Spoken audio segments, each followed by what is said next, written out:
Arc 7 Chapter 26, The Dancing Round Table. Oh, hey, is anyone listening? I'm seriously about to get in trouble. The tense air was shaken by the dumb voice, but that didn't relieve the tension. The tense atmosphere between Abel and Priscilla was still in progress, and Subaru, who was on the edge of their vision, was still stuck in a state of limbo. If he moves, he will incur the displeasure of Priscilla, the ruler of the half-destroyed hall. Subaru was afraid to point out that Al was on the verge of falling to his death. The only way to move this situation is for Abel or Priscilla to say, don't move. But it was neither of them that moved the situation. The unexpected voice came from the staircase that connected the hall to the lower floor. He glanced over to see a new figure looking at him with an arrow in their bow. It was Talitha, her strong eyes filled with intense hostility, under the direction of Abel and Zelda. She had left the city hall before the attack on Arakia, but now she had returned. Naturally, Talitha must have noticed the enemy attack when she saw the upper floors of the city hall blown up. The problem was that she had no idea what was going on. With Priscilla looking down at Subaru and Abel, and the tense atmosphere, there was no doubt in her mind that Priscilla was the one who had attacked the city hall. Talitha, move, or I'll shoot you in the head. Oh, my one head? It's bad enough you couldn't even get to your ally in time. Talitha. Talitha's cheeks tensed at the unnecessary provocation, and Priscilla turned to her with ease. With such a dignified attitude, Priscilla dismissed the remarks that she'd be shot in the head if she moves. In fact, Priscilla seems to be on the verge of walking straight into Talitha. Abel, that's enough of that. But Abel stopped Priscilla from going any further. With a quiet word, Priscilla's red gaze turned to Abel again. Abel, down on one knee, looked up at Priscilla, holding her gaze. Abel, Talitha will use two more than you think. It is not easy, Priscilla, if you say so, but do you think I will turn a blind eye to my disrespect? Abel, you will not. But Priscilla, how many times have you pulled out your yang sword? Aside from his surprising assessment of Talitha, Abel's question struck Priscilla. The net result was that Subaru could not understand the intent of the question. She was holding the yang sword, a red, dazzlingly shining treasure sword, the immense power of which goes without saying. However, now that she had defeated Arakia, she kept it in an empty sheath. Of course, she will pull it out again if she needs to. But, Abel, Talitha, put down the arrow. She's not your enemy. Without waiting for Priscilla's response, Abel continued to tell Talitha to put down her weapon. However, Talitha was not convinced. With the arrow still in her hand, Talitha persisted. Yes, but, Talitha, that woman is clearly dangerous. Abel, I know what I'm saying, but we're not the one you're looking for right now. Talitha, a question mark. Abel's gaze shifted to the side as he told Talitha, who did not relax her guard. The gesture guided her gaze, and Talitha gasped as she dexterously turned her attention in that direction, keeping Priscilla in the corner of her eyes. Talitha, oh, and you three. Gaze guided. Talitha saw Zelda undergoing Rem's treatment, with half of her body burned by the flames, and then a branch piercing her abdomen.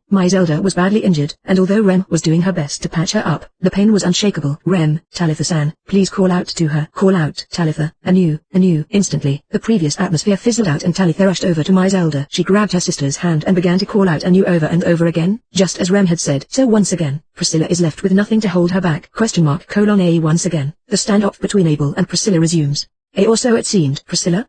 A plebeian 4. You, pull that thing up. This kind of noise is killing the fun. Subaru. Yeah, with that, Priscilla scoffed at the broken balcony with her chin. The one who had been appointed was Subaru, and her instructions seemed to be to rescue the fallen Al. Subaru gasped as she gave the order without a care in the world. Of course, he couldn't be so daredevil as to spoil Priscilla's mood by honestly expressing his repulsion. Abovila, it means sister. It's a form just like a Nissan. I used foolish commoner before. I'm going to use this term for how Priscilla calls Subaru. Subaru, I'll take care of it, man. I'm not going to let him die. Don't get yourself into trouble. Pointing to Abel. Subaru's concerns also helped Priscilla. He didn't have enough trust between him and Priscilla to believe that statement out of his head, but it was because he believed that she wouldn't reverse her statement. Abel, we're not going to get anywhere by staring at each other. For starters, you're going to do what that thing says. Subaru. Okay, I'm not your subordinate, though. Abel adds to Priscilla's words as Subaru ponders. Subaru didn't like the fact that he felt like he was being told to do something by Abel, so he just argued with him, and Subaru immediately started to rescue Al, who is trapped in an outdoor light outside the building. Now his mind was a jumble of factors, the safety of Zelda and the people of Shadra, how to deal with Garil after this, and the relationship between Abel and Priscilla. Subaru bit his back teeth hard and forgot about it for a moment, concentrating on what was in front of him. Just as Rem was desperately trying to save the life in front of her, Subaru, too, was trying to get as close as possible to the bloodless castle that he envisioned. The rescue work for Al, who was caught in the exterior light of the city hall, was much harder than expected. At any rate, Al had already dedicated one of his arms to the other world. He was hanging by a thread, but with a lone arm, his options were limited. Al, this is what I mean when I say I literally had my hands full. No, it's more like a cat's paw. Is that a better way of putting it? Which one do you think it is, bro? Subaru, shut up. If you're going to need help, don't demotivate me. Replying to the out-of-place tease, Subaru ripped open the curtain Abel was hanging from, made a loop, and lowered it to Al suspended in midair. The loop was then threaded through Al's arms and body to secure him in place, and he was ready to be lifted up. Then he tugged at the curtain to pull the dangling middle-aged man up. Al, and up, up, up. Phew, that saved my life. I'm saved. There were a few close calls, but he finally succeeded in pulling Al up. Al crawled up, patted his chest, and sat down on the floor of the rough hall. Looking over at him, Subaru wiped the sweat from his forehead after completing his task. He then turned to the person who had helped him rescue Al. Medium. Subaru, thanks for helping me out. Medium-san, it would have been pretty tough on my own. Medium, it's okay, it's okay. I'm sorry I collapsed at the critical moment. Tilda, laughing cheerfully despite her battered appearance. Medium apologized. Medium apologized for not being able to help during the attack on Arakia, but it was out of line to be apologized for that. Both Medium and Flop were in a position where they didn't need to be involved in this battle in the first place. Medium, both you and I haven't been diligent enough yet. I'm sorry, Subaru. No, it's not Medium-san's fault. The reason you couldn't move was because you were protecting Flop-san, Yutakatu and Louis. Slurring his words, Subaru praised Medium's achievement. When the Arakia tornado blew through the hall, Medium protected Flop, who was right beside her, as well as Yutakata and Louis, who she was carrying on both shoulders. As a result, she had hit her head and was unable to move, but thanks to her efforts, the three of them were safe, and Medium was spared further damage. Medium, it's nice of you to say so, Natsumi-chan, but it's no good. I'm your bodyguard, so I have to be able to do my job. Subaru, Medium-san, Medium, next time, I won't be so pathetic. Look forward to seeing me and Chan tomorrow. Natsumi-chan, Subaru, yes, it's reassuring to hear you say that, but I don't think the two of you should any longer. Subaru tried to continue, saying that she didn't have to go along with them, but the choppy words were cut short by her sunny Medium, I'll go over there and help the lady. It'll be hard to carry the injured if you're too weak. Subaru, oh, yeah, Medium, okay, Natsumi-chan, I'll see you later. I'm glad that the masked person didn't fall. With a big wave of her hand, Medium ran off restlessly. She began to help Flop and the others with the injured, and to carry and treat the injured Shadrachans and Imperial soldiers. The O'Connell siblings did not even receive a word of appreciation, and Subaru felt increasingly sorry for them. He wondered if one day he would be able to repay the favor he had been given. Al, that was a big, pretty girl 5. As expected of bro, you're thriving across the border, aren't you? Subaru, I shudder because I don't have any idea what thriving means, though I agree that Medium-san is a big, pretty person. More importantly, Al, what do you want, bro? Subaru glared at Al, who snapped his neck bones and gave him his usual light-hearted glare. He suppressed his previous anger towards Priscilla. It's only natural. Subaru's questions have been on the shelf for a long time now. Al, don't look so scared. You're ruining your makeup and hair set. Subaru, I'm sorry, but my makeup and hair set are already ruined due to a last-minute flurry of activity. The real Natsumi Schwartz is much prettier.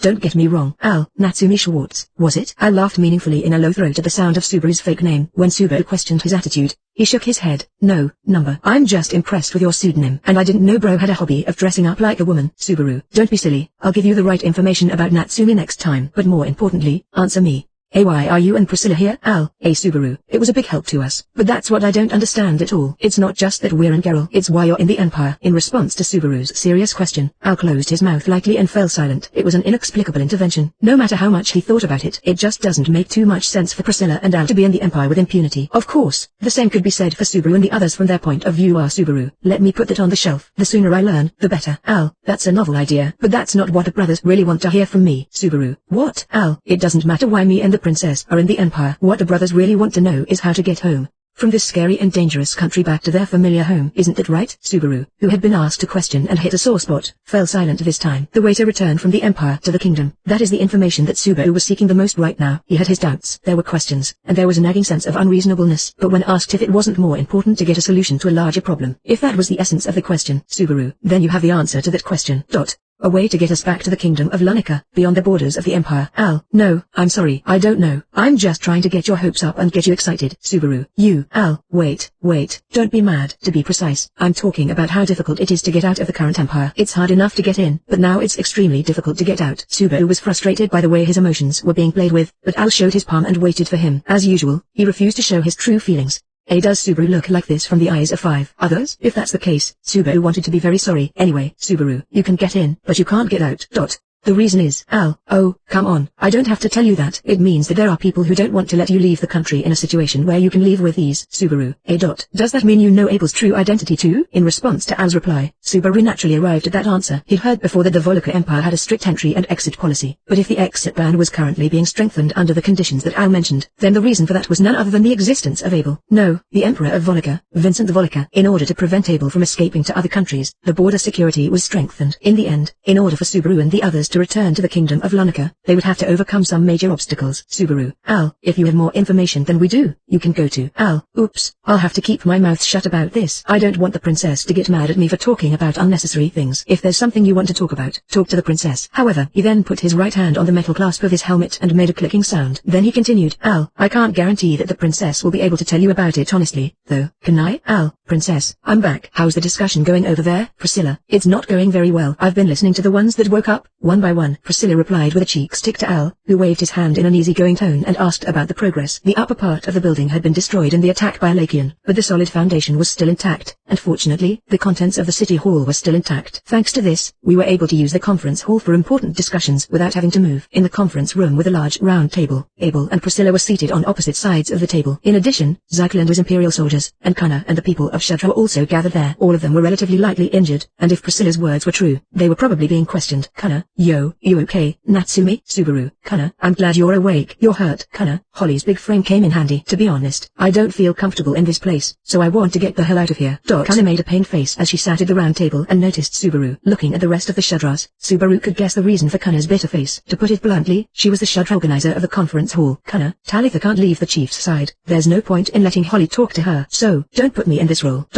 Subaru. No, I think Kana is the right person for the job, because she watches her surroundings well and doesn't get heated. So, how are the discussions going? Kana. Well, I think we've got a pretty good idea of what's going on. I think we're about to start what's called a discussion. Subaru nodded at Kana's answer with a shrug of his shoulders. Soon after, he was at a loss as to where he should be in the room. In the first place, Subaru's position in this group was slightly unclear. He was in a position to plan a strategy for the fall of Geralt, but it was difficult to say that it was successful because of the intrusion of Erikia and Priscilla. Miss Natsumi 6, if you are in trouble, how about next door to me? Zykel stood up quickly and pulled out a chair in front of Subaru, who was troubled by this. Zykel, who was small and stocky, looked at Subaru and smiled like a gentleman. At his gaze, Subaru pointed at him. Subaru, I'm sure you've noticed this already, but I'm just dressed as a woman, right? Zykel, if you are posing as a woman, then I am also posing as a man. My idea of a man is to behave like a gentleman with a woman, regardless of who's posing as. Subaru, this is womanizing. It's not a derogatory term, but a respectful term. Subaru was embarrassed to be dressed in women's clothing, but he took Zykel's advice and sat down in the chair he pulled out for him. In addition to that, Subaru said to Zykel, excuse me, as he took his seat. Subaru, also, thank you for covering for me upstairs. I would have been in danger if Zykel-san hadn't covered for me. Zykel, no, it was just a matter of my body moving on the spur of the moment. I don't know if I can do the same next time. I'm a coward, after all. Hearing Subaru's thank you, Zykel proudly refers to himself as a coward. This was because General Zykel, the Empire's general, was remembered by the Emperor to whom he had sworn allegiance, and it was his way of being. And Abel, the Emperor, who was held in such high esteem by the worthy Zykel. Abel, the citadel city of Garel has fallen, and the commander of the garrison troops, Second General Zyklosman, has fallen to us. In addition, the Shadra people of Badheim Jungle. Priscilla, that's not enough. Even I have heard of the bravery of the Shadra people. Even so, we are far too weak to take on the Empire. Abel, that is reasonable. Priscilla, what are your forces? Priscilla, I don't have my own private army in the Empire. Aside from that, the only people I can call my army are a clown in an iron helmet, a drunken swordsman, and a pipsqueak whose only claim to fame is that he's adorable. While Subaru was in the room and talking with Kana, Abel and Priscilla were having a discussion. The two of them have a thoughtful look in their eyes as they confirm each other's strength and situation. But Subaru intervenes. Wait a minute. He didn't want to be left behind again. Plebeian, what's the matter? Plebeian, you're here? Subaru, I'm here, and I can't believe I'm saying this, but it's a hell of a thing to look at me now and not be impressed. The last time I saw this, Biko had a nightmare for a while. Priscilla, I would have given you a compliment on your attire. Do you really think you're going to get a reward for pulling up Hal with a dirty cloth? Subaru, I don't expect that. No, I kind of do. I'm hoping that you'll at least listen to me a little bit. Priscilla narrowed her eyes at Subaru, who leaned forward with his hands on the round table. Priscilla's eyes narrowed at Subaru, who was leaning forward with his hands on the round table, as if he was trying to get a better look at her, but Subaru was unfazed by it. Unlike before, Kana and Zykel were also here. When he said that, he felt like a pathetic bulwark. Subaru, anyway, what's the reason you're here as a matter of course? I can't get anywhere by asking Al. Let me hear it clearly from your mouth. Priscilla, that's an annoying question.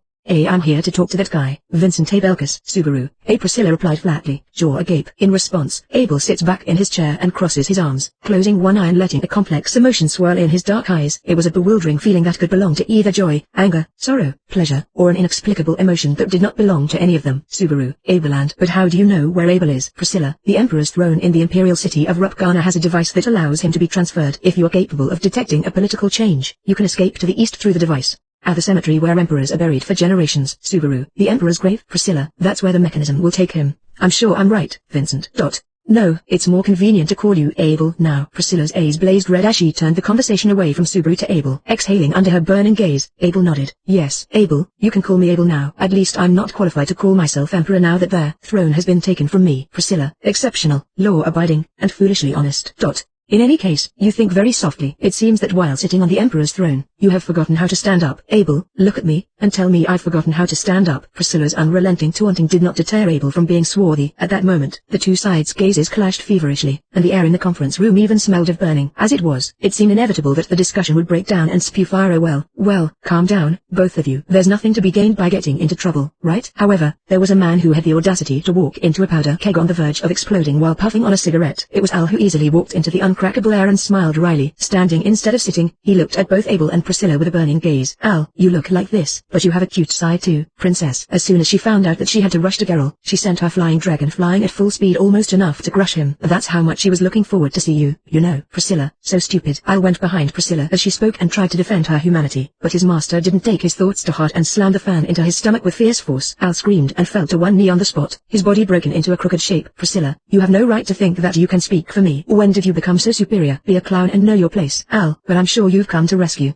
Priscilla. Priscilla's red eyes narrowed and she revealed her displeasure at Al's words. But the fact that she doesn't explicitly deny it with words is a sign that Al's words are on target. Subaru. Priscilla came to help Abel. This seemed so unconvincing that Subaru couldn't shake the feeling of discomfort. Of course, looking at the results and actions alone, there is no doubt that Priscilla helped Abel, Subaru and the others. However, her humanity, as Subaru knows it, prevents him from being convinced. Is fighting to protect someone, even if it means defeating an enemy you don't like, really a logic that can be established in the person known as Priscilla Barriel? Priscilla, you have a look in your eyes that suggests you're having unpleasant thoughts. Do you want to be gutted, plebeian? Subaru, don't look people in the eye and tell them they're scared. To be honest, I'm not sure how much I believe you. Abel, in any case, you understood that I will be flying to the east using the mechanism on the 9th throne. If that's the case, can you expect me to join up with the Shudra people and come to the Citadel? Subaru, can you really find? While Priscilla was admittedly exceptionally perceptive, Subaru found it difficult to accept the circumstances that Abel had so readily accepted. Certainly the given conditions seemed to satisfy the speculation, though. Al, don't mix it up, brother. The smart guys have convinced me. If we keep it all together here, we can avoid the trouble. We don't have to do. Subaru, you're okay with that? Al, good or bad, we'll just have to swallow it. Even if you try, you'll lose. Because me and the princess are going to win anyway. Subaru. Oh, Al assured Subaru in a whisper as he slid up on his knees. To be honest, it was surprising for Subaru to hear Al assure him that they would win. Originally, Al had a tendency to draw an appropriate line in the sand, rather than being humble. In fact, the other knights who were candidates for the royal election were all well known and talented, and neither Subaru nor Al were special enough to be overconfident among them. Subaru felt a certain sympathy for Al. That's why his assertion here was so surprising to Subaru. Even though he seemed to be unchanging and unconcerned, a change was coming. This is because of his master-servant relationship with Priscilla and the accompanying battle for the throne. Subaru?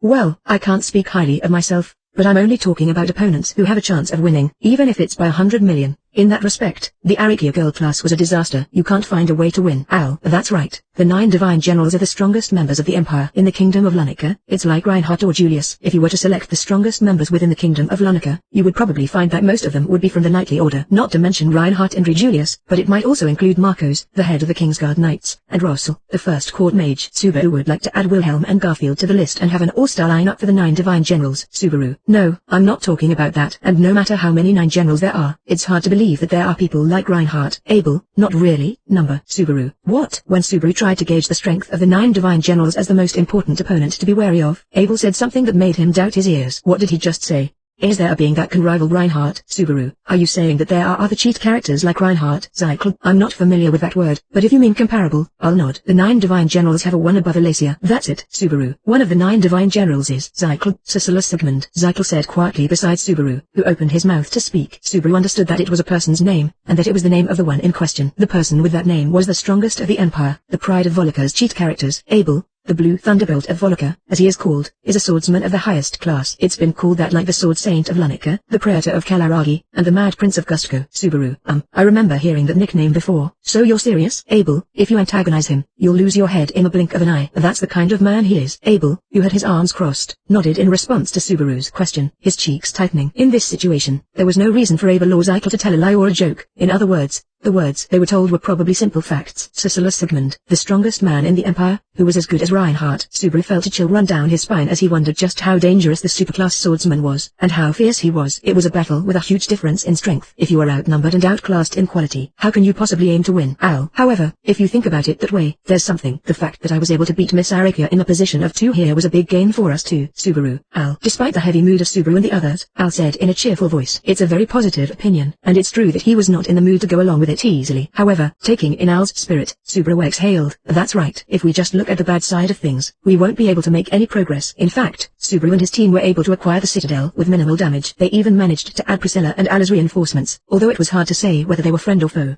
I'm sure Em will do her best to heal the injured Shudras, and I'm sure my Zelda will return to the front lines and give us another of her relaxing, handsome all-rounders. So Subaru, Al's right. It's great that we were able to defeat the big guy, the 9 divine generals. I'm sure she has information on the other side, since her position in the Empire comes faster counting from the top. Al. Yeah, you could say that. That's brilliant, brother. Information is more valuable than gold during the war. Now that we've made use of it, let's hear what they have to say. Subaru. Right. I've got a good lead on something. Subaru forced himself to get in the mood, and Al matched him. At that rate, the conversation started to move in the direction of getting information from Arikia, who had been successfully captured alive. Wait, Subaru and Iron Mask. I don't think that's a good idea. But then Kana, who was participating as a representative of Shudra, intervened. As Subaru and Al turned to see what was going on, Kana stroked her own green hair and said, Kana, that woman is dangerous. You don't know what she'll do if she sees an opening. It's definitely better to kill her as soon as possible. Subaru. I understand that, but that's too short-sighted. Killing them is not. Kana, I don't care what Subaru says. We and the others need to execute him. Kana glared at Subaru's insistence and mentioned Arikia's execution from the front. When she pointed out my Zelda's condition, Subaru had no choice but to hold his tongue. Her safety was left to Rem, but even if her wounds healed, the fact that she had been injured would not disappear. If Shudra can't forgive her for that, he'll have to make Arikia pay for it. While searching for a response to Kana, Subaru glanced at Priscilla. He wanted to see what kind of reaction Priscilla would have to Kana's insistence on executing her, as she seemed to have an unusual relationship with Arikia. However, Priscilla, I've already decided on my attitude towards Alacia, and it was me who cut the back of that thing. Are those black eyes on your face a decoration? Subaru. Give Priscilla. For the sake of Arikia, I have no intention to say a word against her. If her fate ends here, it will be the way of Arikia, too.